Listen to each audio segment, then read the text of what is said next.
అద్వానీ రాష్ట్రపతి ఎందుకు కాలేదు, అందులో మోదీ పాత్ర ఏమైనా ఉందా అనే టాపిక్ మీద ఇది రెండవ భాగం. మొదటి భాగంలో మోడీకి రాజకీయంగా మార్గదర్శకత్వం చేసిన గురువు అద్వానీని చూశాం. అలాగే పార్టీలో అంతర్గత కుమ్ములాటల్లో అస్సాం పంపినప్పుడు మరియు 2002 గుజరాత్ అల్లర్ల నేపథ్యంలో మోడీకి అండగా నిలిచి వాజ్పేయిని ఎలా ఒప్పించాడో కూడా చూశాం. ఒకవేళ మొదటి భాగం చూడకపోతే దాని లింక్ కింద డిస్క్రిప్షన్లో ఇచ్చాను.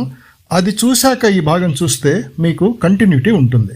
ఆ గురు శిష్యుల సంబంధం ఆ తర్వాత ఎలాంటి మలుపులు తిరిగింది, శిష్యుడైన మోడీ గురువైన అద్వానీకి గురుదక్షిణగా రాష్ట్రపతి పదవి ఇప్పించి ఉండవచ్చు కదా, ఎందుకు ఇప్పించలేదు?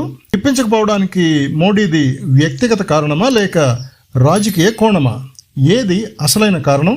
2017లో ఉత్తరప్రదేశ్లో జరిగిన ఎన్నికల్లో బీజేపీ అత్యధిక మెజారిటీతో గెలిచింది. దీనితో మోడీకి పార్టీలో తిరుగు లేకుండా పోయింది.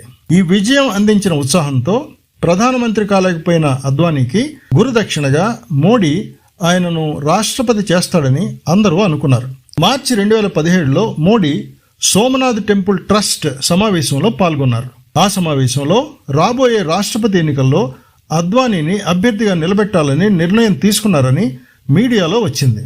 కానీ బీజేపీ నాయకుడు కేశుభాయ్ పటేల్ అలాంటి నిర్ణయం ఏది తీసుకోలేదని, కేవలం ట్రస్ట్కి సంబంధించిన విషయాలు చర్చించారని వివరించారు. అద్వానీ సీనియారిటీ మరియు రాజకీయ ప్రస్థానాన్ని దృష్టిలో పెట్టుకుంటే ఆయన రాష్ట్రపతి అవడానికి సరైన వ్యక్తి.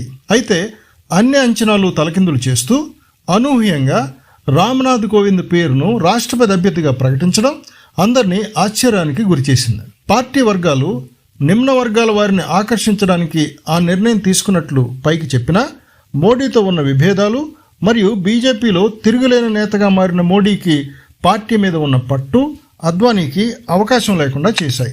దీనికి తోడు అద్వానీని రాష్ట్రపతి చేస్తే పార్టీలో ఇంకొక ప్రత్యామ్నాయ అధికార కేంద్రం ఏర్పడి తనకు ఇబ్బంది కలిగే అవకాశం ఉండడం వల్ల మోడీ ఆ రిస్క్ తీసుకోలేదని విశ్లేషకులు భావిస్తారు. వాస్తవం ఏమిటంటే 2014 దరిమిలా పార్టీలో అద్వానీ ప్రతిష్ట తగ్గిపోగా మోడీ బలం పెరగసాగింది. 75 సంవత్సరాలు నిండిన వారు పార్టీ పదవులు వదిలి యువకులకు అవకాశం ఇవ్వాలని సీనియర్లైన అద్వానీ, మురళీ మనోహర్ జోషిలను 2014లో ఏర్పాటు చేసిన మార్గదర్శక మండలికి పంపారు. ఇది ఎలాంటి అధికారాలు లేని ఒక సలహా మండలి. ఆ విధంగా మోడీ అద్వానీని పక్కకు తప్పించినట్లు విశ్లేషకులు భావిస్తారు.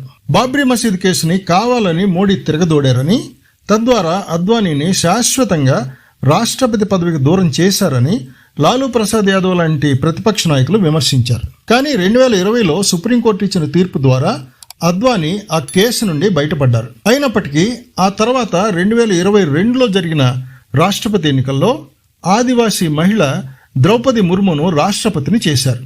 ఆదివాసీ మహిళను రాష్ట్రపతిని చేయడం ద్వారా పార్టీకి బడుగు బలహీన వర్గాల మద్దతు లభిస్తుందని పార్టీ వర్గాలు భావించాయి. ఒక ముఖ్యమైన పార్శ్వం ఏమిటంటే రాష్ట్రపతి ఎన్నికల్లో లోక్సభ మరియు రాజ్యసభలో ఉన్న ఎంపీలతో పాటు అన్ని రాష్ట్రాల ఎమ్మెల్యేలు కూడా ఓటు వేస్తారు. 2022 నాటికి బీజేపీ అన్ని రాష్ట్రాల్లో అధికారంలో లేదు. రాష్ట్రపతి అభ్యర్థిని బీజేపీతో పాటు మిత్రపక్షాలు కూడా ఆమోదించాలి, లేకపోతే గెలవడం కష్టమయ్యే అవకాశం ఉంది.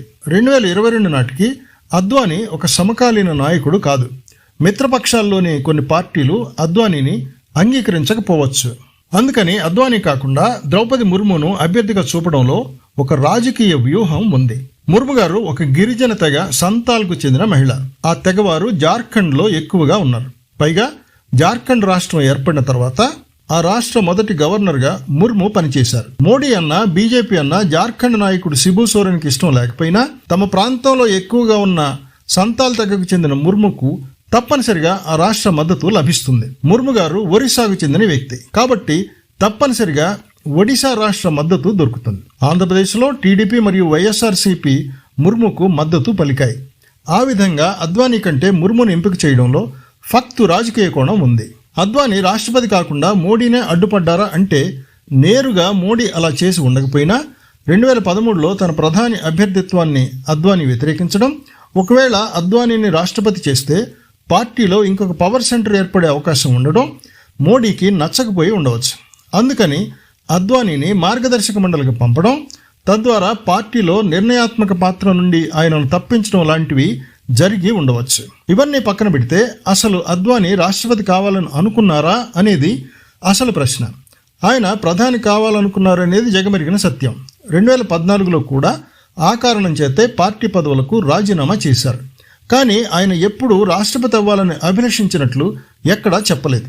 2017లో అద్వానీ 89 సంవత్సరాల వయసులో క్రియాశీలకంగా ఉండటం కష్టమైపోయింది. దీనికి తోడు రామ్నాథ్ కోవింద్ మరియు ద్రౌపది ముర్ములను ఎంపిక చేయడం ద్వారా పార్టీని నిమ్న వర్గాలకు దగ్గర చేయడమే కాకుండా ఎన్నిక సులువుగా జరిగిపోతుందని పార్టీ పెద్దలు భావించి ఉండవచ్చు. చివరగా అద్వానీని రాష్ట్రపతి కాకుండా మోడీ అడ్డుకున్నారా అంటే కాదనే చెప్పాలి.